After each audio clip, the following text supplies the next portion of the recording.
కరీంనగర్ జిల్లాలో హృదయ విషాదకర ఘటన చోటు చేసుకుంది. ఓవైపు భర్త అంత్యక్రియల కోసం సాయం చేయాలని వేడుకుంటూ, మరోవైపు అద్దె ఇంట్లో ఉంటున్న ఇంటి యజమాని రానివ్వకపోవడంతో మృతదేహాన్ని ఖాళీ స్థలంలో టెంట్ వేసుకొని ఇద్దరు కూతుళ్లతో కలిసి అంత్యక్రియలు పూర్తి చేసిన విషాద ఘటన పలువురిని కలిసివేసింది. కరీంనగర్ జిల్లా హుజురాబాద్ మండలం ధర్మరాజుపల్లి గ్రామంలో కోట లక్ష్మణ్, ప్రేమలత అనే దంపతులు ఓ అద్దె ఇంట్లో నివాసం ఉంటున్నారు. వీరికి ఇద్దరు కుమార్తెలు కాగా కూలి పని చేసుకుంటూ ఇద్దరు కుమార్తెలు వివాహం చేశారు.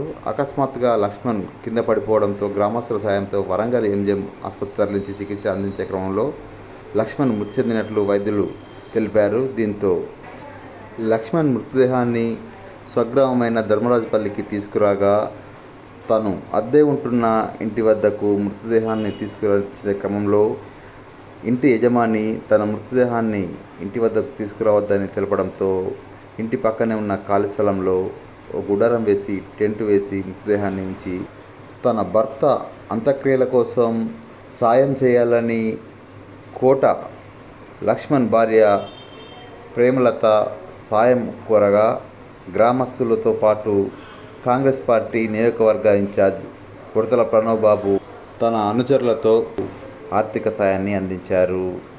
మృతునికి కొడుకు లేకపోవడంతో కూతుళ్లే అంత్యక్రియలు పూర్తి చేశారు.